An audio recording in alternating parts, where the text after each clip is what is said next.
Hey guys, welcome back to the Tough Love Podcast with Dr. John O'Connor. Today's guest, Allie Goldstein, hybrid athlete, Monmouth University MBA student, an absolute phenomenon person to talk about. And we're just welcome her to the show today. Allie, welcome. Thank you for having me. So Allie, you know what? First podcast today? Yes. All right, we're going to have some fun. So kind of loved your story when we talked. And when I have young athletes and hybrid athletes, I thought it was pretty amazing that you did your undergrad and as well as your MBA program at Monmouth, correct? Mm-hmm. And one thing that I thought was pretty special about you is the fact that you would do this whether you're getting paid or not. Like you want to be a social influencer. You like putting a message out there. And who was a person, and I believe you shared the name, but who was a person that really inspired you that you said, I want to be like her? Yeah, sure. So Sydney Adams, I've been following her for the last few years. She originally lived in like Michigan, I think, moved to Florida and Tampa, which is something I want to do. I'm not sure about Tampa, but definitely Florida. And she is a fitness coach. She's online mainly. She was doing personal training while she was in college, something kind of like I'm doing now. Mm-hmm. And she's built her brand. She now has her clothing line through one of her friends that created their own brand. So it's kind of just like, I wouldn't call it like a domino footsteps, effect. Yeah. Right? Footsteps. You almost want to follow in the footsteps. Yeah. And I feel like that's kind of, I look up to her. She's only a few years older than me. Fantastic. Which is cool because it's not like a big age gap. But yeah, I definitely want to be like what she's doing. One of the neat things that I saw about when I had sent you some questions to review was you're a happy kid. Okay. And with the whole story behind Tough Love is talking about a little bit of adversity, but you really didn't have a lot. And even when I guess you're kind of brainstorming with your friends and saying, hey, I want to do this. And it sounds like you have a really good support group. They're really adorable. They're like, hey, you know what, Allie, you're good at it. Keep doing it. Right. Mm-hmm. Do you do fitness training right now? Do you train anybody or are you just doing the MBA classes at Monmouth University? So I'm just doing the MBA classes. I was training before in person at a commercial gym, but it wasn't really for me. I kind of want to just do stuff on my own and online so that it's easier for me and the client. Got it. It could be just anywhere, anyone. I like that. So obviously, already completed your undergrad, you're kind of putting your knowledge to work, putting your degree to work. So you want to have a virtual platform. Yeah. I like it. So one of the things that I thought was pretty impressive too was, for me at 25 years of a professional basketball trainer, my last 10 were all female athletes, professional, college, high school, and youth. I thought your story about wanting to do the bathing suit competition, the fitness competition, I think I attended where you're supposed to be this weekend at TNEC. Tell my audience about that, because I think there was a little hardship there. There was a little timing. And a little bit of a medical scare. Yeah. Right? Please share. Sure. So over the last few years, it's definitely been a goal of mine. I've followed multiple fitness influencers and I just saw them competing and I was like, yeah, I kind of want to do that one day. And then I never really knew like why I wanted to do it. Or until like the last like few years, it was more so I wanted to put myself through that whole prep phase for discipline and to see not only what my body would look like, but what I would get out of it mentally as a person. Cause I know they say like you just grow as a person overall. And like, that's why I wanted to do it. So I know it takes a lot mentally. So I mentally prepared myself my senior year of college, which was last year, that I would step on stage this spring, which was actually supposed to be probably around this past weekend. Mm-hmm. And so I finished college and I'm still getting my MBA, but I live at home now. So it was like easier for me to train, diet and not be around friends and alcohol. Go out and party. Yeah. Yeah.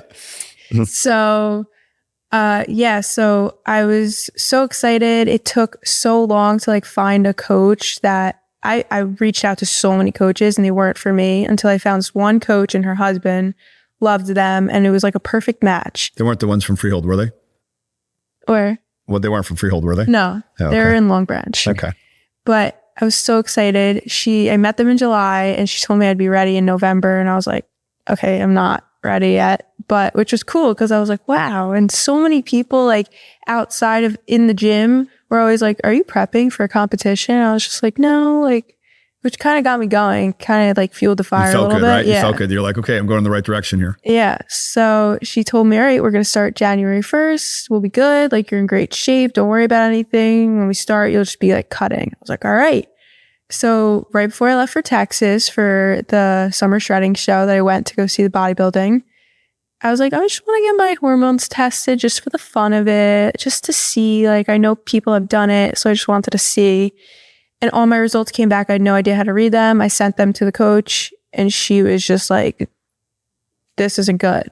And she called me up. She didn't want to do it over text. And she was like, I'm sorry, but you are not going to be able to like start your prep on. And that's where you actually then, that's when I said, it was, we were having a nice conversation. This is where you turned me to Dr. O'Connor, where I said, wait a minute, this sounds clinical. So this is where you started having some testing and some scans and stuff, right? Yeah. So it was a little, this is where mom and dad got scared probably a little bit, right? Yeah, we were scared. We had to get an ultrasound and a CAT scan to see if I had any abdominal tumor. And it was very scary those few days, like waiting and waiting and waiting. Where are we at now with that? We are completely good. Everything is fine. I'm healthy. There you go. So this is a sign to take your health first. So it's right. So important, right? Health is first. Absolutely. But it was a major setback for me because I mentally prepared myself for that for over a year and I was ready. I was so ready. And that makes sense. I saw a post and I think it was probably in the last couple of weeks. And we have some similar paths because we train at Iron together and whatnot.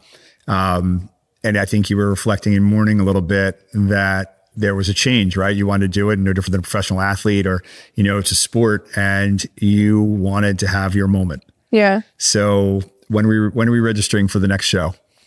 Well, I don't know. It's a good question. I'm not definitely in the mindset anymore, which is okay. Right. I know my time will come when it's the right time. But right now I'm just doing like lifestyle and just trying to have fun and appreciate my body that it's healthy now. So well, today it's funny. We talked this morning, and both of us. I had the pleasure of interviewing Mo and his wife Noor, the owners of Athletic Freak, and you recently did a photo shoot with them. Mm-hmm. And I have to say, I love what he talks about in creating a community. And I think the neat thing was when you said, and I don't know whether I think it was just having a discussion yesterday, how much you enjoy being at Iron, and it's a youthful fitness culture. Like my son that's playing baseball currently down at IMG. And when I go in there, it's like, I'm definitely dad mode. I keep myself in great shape, but it's nice to see young kids. Being a coach, being a healthcare practitioner, deals with a lot of sports injuries.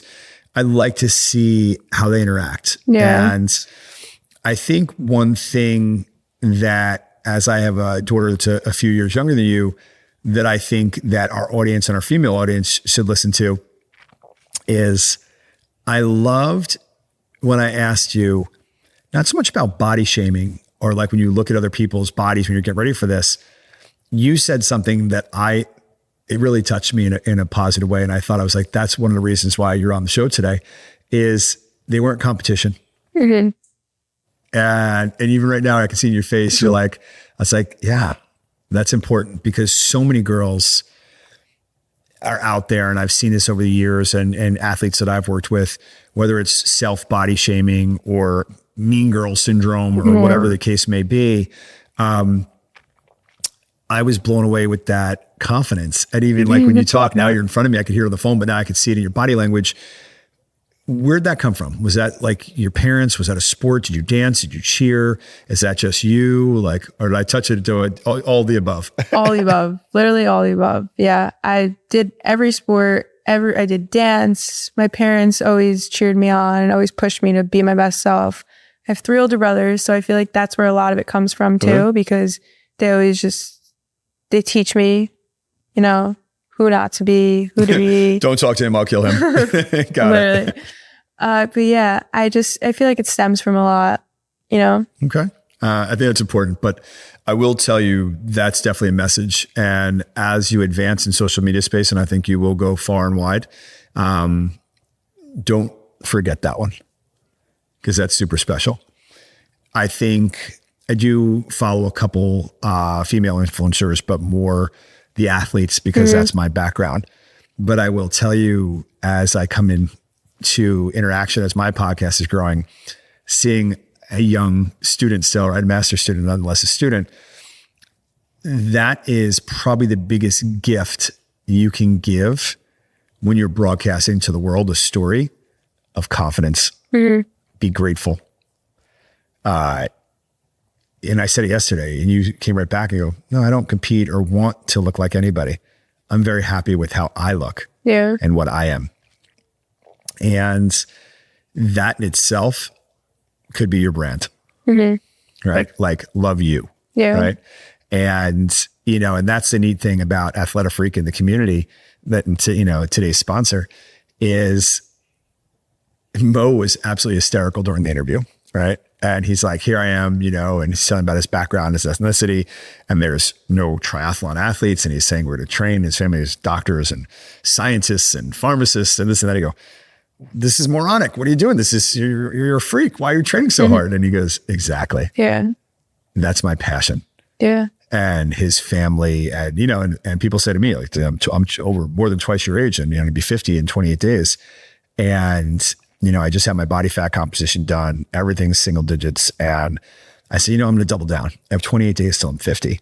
And I want to be in the most amazing shape I can be in to inspire people when I'm working out. They're like, how old are you? You know, and because I don't care whether you're 23, 33, 63, 53, it's how you feel between your ears, right? And the energy that you bring and you give to people, I feel it's like lighting a candle.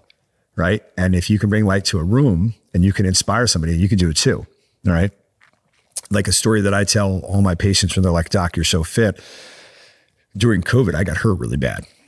And my background's pretty unique. I was paralyzed as a kid and fractured my skull, knee surgery, broke my back. Like it goes. Right. And when I was in healthcare, I'd always use those stories when I was talking to young athletes to be like, you know, doc, you're a professional basketball trainer. You work out pro athletes all the time. I'm like, I've been hurt my entire life. Right. And the one thing that I learned was from adversity is your greatest teacher. And keep those tough times forward because they will drive you. Like the good times, so many times we take for granted. Like, you know, like you said, like it was almost nice being graduating. So you're going to do this. You're like, it's fun, but it's endless fun. If I want to really dial down and do this competition, I need to have a little bit more. Yeah. You know, it's got to be stable. It can't be like, Allie, what's up? It's Michelle. We're going out. You going? Yep, I'm in. Where? All right, 10 minutes. Bye. You know what I mean? Yeah. Slay, as we said. I learned a word today. So, but the reality is that I think, and I always talk about that, is discipline. So I like to see the young population is always so excited to bring somebody that's a 20, early 20s and hear the discipline. Now, the other neat thing was you're interviewing for jobs. All right. You know, you said you might want to open a gym. And then I think about Dan and his brother, Ray, I think, and what the amazing story and their dad and the power of that story. Well, write your bio 3 years from now and I'm going to put you on the spot, but I see you starting to relax, right? And I can see it in your eyes. A perfect job, your side hustle, your social media, where you're living. Go. Perfect job. Well, actually, first, I would be living in Florida. Okay. Living in Florida. My perfect East Coast or Gulf Coast? East Coast. I'd probably be owning my own gym you said the next 3 years? 3 to 5. Okay. Maybe not owning my own gym, but in the hopes of working in the process of. And we're talking a boutique, like a smaller gym, like a training studio? Or are we talking like Iron? I think I would want to start small first. And then if it, see how it does. And if it's doing use those really MBA well, skills to see if it's profitable and not of a course. huge, okay. Absolutely. Like Because that's a big investment. And I guess I would probably be on the side for a little bit. And hopefully I'd be doing some sales where I'm not in a desk job because I definitely cannot do that. But I feel like I would be really good at sales, and that's something that I'm looking at right now because it's definitely flexible. It's hard work, but I know that I'm very committed. Commission-based, right? Yeah. You kill. Exactly. Actually just heard that for the first time the other day. But yeah, I feel like I'm always someone who's on the move. Okay. So I need something that's always on the move. Stimulates your brain. Yeah. I think sales would be great for you. The neat thing about that, and we talk about it all the time, and I'll definitely after the podcast share some of the people that inspire me and my film crew that's all around us right now. They're impressive. They're in their teens. And, it's one of the things that I tell my son, who I want him to go to law school, to have that craft. But if he wasn't, this space is limitless. You can, you could eat what you kill, but it could be endless if you get into the right, vertical. So sales, small boutique gym, and we definitely don't want a desk job. Nope. We're thinking East Coast, Florida. And talk to me about the social media space. I know I gave you a huge compliment that I think you could be an inspiration to the young girls and young ladies and women coming behind you. What would be your message? So you have the gym now, you have the boutique, you got the sales job, you live in Florida. Adams, here you come.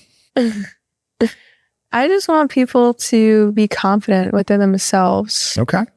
That's my message. Like when you step in that gym, when you step outside of the gym, anywhere you go in the world, you're confident.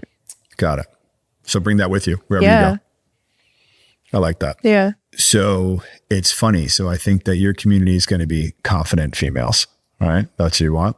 And I love that because I was curious because so many times when my female athletes, it would always be, Doc, we got to talk diet with the girl, with my daughter, blah, blah, blah, blah. You were impressive. There wasn't one thing. And, kudos to your parents. They'll be watching this. They did a great job. And your three older brothers did a great job because your pain points were kind of like an ambush, right? You didn't expect your hormones to come back. And then all of a sudden you had a little pituitary mass and a couple other things were incidental findings. But nonetheless, it was like, I was doing a bikini show. Now all of a sudden I'm in doctor's office getting ultrasounds and scans, right? Yeah. A little scary. Good wake up call. But I think the one thing, and it was funny when I had Mo on my podcast, he hadn't been training and I put him in the mix. I always say put in the blender. I mean, I put my athletes in pressure and I was like, you're the head of the community. How do you not have a race on the schedule? And so then we busted out like, God knows how many push-ups. And, he texted me the next day, he just registered for a race in Tennessee or whatever. And he goes, I'm in, thank you. I need a little inspiration, so I would love to see maybe in the next 3 or 4 years, maybe one of your things is you sign up for, if you get your first apartment in Florida, you set up for a show down there. So it gives you some transition time, something to do as you're meeting people and trying to establish yourself down there. One last question as we kind of bring this together. What was like in the last, you were at Monmouth during COVID. Okay. What did fitness and life and everything look like then? Were you as confident as you are now? Oh, COVID hit my freshman year and I was trying to do like at-home workouts, but I was like I was working out all the time, but I was not so into it, but I was trying to do at home. Meaning the fitness apps, like training at home, like lunges, YouTube, whatever you could get your hands on. Yeah. I was walking so around bored. with gallons of water. Yeah. Honestly, I didn't really get so committed until my junior year of college, which was probably 2 years into tail end of COVID. Yeah. I've been working out for like 7 years, but really dialed in. Yeah. My junior year of college, it was really hard. Okay. Balancing college and training, especially during COVID with those restrictions. Masks. Yeah. But I will say Under Armour did make the best ones. Never tried them. Oh, they were the best. But it really does teach you like discipline. Like you don't know what's going to get thrown at you. And you kind of just... Global pandemic can do that too. Yeah. Toughen you up real quick. But when you're so passionate about something, this literally goes for anything. 100%. It just shows you how bad do you want it, It was funny. Our previous podcast, we were talking about Eric Thomas, and I know you don't know who he is yet, but you will. And, but he would always say, if you want it as bad as you want to breathe. Right. And for me, that's kind of what fitness has been my whole life, right? So when I was probably around 15 years old, that's when I was paralyzed. And I was an athlete freak, right? I would run the reservoir. It was a 5-mile reservoir. I'd be around that reservoir as a basketball player in 27 minutes, 30 minutes max. I would run on the dead run, right? And from there, then I would jump on my bike and run around again. Then I'd get done, shower, eat, go to work, wherever. My parents always had me working, just teaching me like, hey, you got to work. It's not just about this, and have balance. And then get home, shoot for an hour, and then wake up one day and I was paralyzed. Right. And for me, that was my first pandemic, because there's one thing when the world shut down. There's another thing when you're trapped inside your body. Shut down, yeah. Right. And that's even scarier, because you can walk outside, you can get away. And, that was a huge undertaking for me mentally. And I used it, as a kid, you just think you're going to be better tomorrow. Every day, you're like, I'm better tomorrow. No big deal. I'm better tomorrow. And then all of a sudden, when those tomorrows started getting longer, I got a little frustrated. But, then when you're around your kid, your family, much like it seems like you have some amazing parents on your hands, I was blessed, So I think that that's one thing that I think there's a common bond here, is that having your parents like say, hey, open your wings and fly, where it's Florida or wherever it goes. I think that's huge. Yeah. Tell me about, I know you did a shoot with Underground Nutrition, right? And then you did Athletic Freak. Tell me the why. The Athletic Freak one was awesome. You went to one of the stores to do that? No, I went to the media company that they worked at. Got it. Yeah, they had like a photo shoot there. So they had clothes there, and then you shot in the clothes. Yeah. Got it. Actually, I didn't know what to expect, because I've been last year invited to a shoot for a brand. And when I walked in there was so many girls in there. It was like a little overwhelming. And the focus was like all over the place. When I walked in here, my mom came with me, and she's my momager. And momager. Yeah. I walked in that room, and it was just me and one other guy. And I was like, wow. And I think you shot a couple pictures with him, right? I think no, it was different. Oh, no. That was okay. It was a different model that popped up. But I was like, in that moment, I was like, oh my God, like, this is impressive. Impressive. I will tell you, did you have an opportunity to speak with Mo or no? Not Mo, just Noor. Okay. They're both remarkably impressive, yeah. Right? Noor's got an artistic background, and Mo is a badass. Like, he has a massive corporate job. He, much like you, where you want the corporate sales and then use that to put back into your passion of having a fitness boutique or an online business presence. And when I was speaking with him, it was much like why I started the national coaching business I do, and I do medical device sales, and, I'm moving into these things that cause these monthly recurring revenue, and I'm learning, right? But I'm learning rapidly, and I'm hungry. And why I was so excited to get younger people around me is because, I as much as, like my social media crew, I laugh because these are my son. Mark is new to the posse, but, and the, Clean Media has been around me since he's 6 years old, so I've been looking at these adorable little mushes grow up, and it's impressive, because he'll call when something's going on, and I may not know all the answers, but the great thing about life is your mistakes when you're a winner are your building blocks, and they become brick by brick that you build a wall. And I call it the success wall. And every time you lose, you get a brick, and you have a choice. You can throw the brick and it feels good to toss the brick, or you keep building that wall. And that wall sets you up so that when stuff is coming, now it hits the wall, it doesn't hit you. And it doesn't get to that. It doesn't get to the emotional side of you, because you're prepared for it, because you use those failures as learning tools, right? So that probably be a little pearl I'd give to you, is those bricks, you're going to look at them different now when we say bricks. Like, I'll think of sleigh different now. I won't think about it as like jumping on it in snow. So really enjoyed it today. I think you have a really bright future. Thank you. And, I'm going to reach out to Mo, because we're definitely going to do something fun. We have a podcast coming up there, and we're going to be at one of the malls. And what we'll try to do is, it's pretty neat, because we can actually almost not get in like a workout, but we'll get something in almost like we're going to do a collab together. We're going to have some fun. Okay, that would be cool. I think you bring some youth, and I think you're mature beyond your years. And, you know, I think there's going to be big things in your future. So thank you so much for joining us today. Thank you. I'm excited. All right. Guys, thank you so much for joining me today. Allie Goldstein, absolutely amazing young woman. So excited to see what the future entails for her. She's got a very bright one ahead of her. Thank you again for our sponsor today, Athletic Freak, and the community that they bring is just absolutely awesome. We're looking forward to the upcoming podcast there. And our biggest ask we could have is if you like the message of today's podcast, please share it. And you can follow Allie it'll be listed on our platform. Thank you so much. And we'll see you guys again soon. God bless.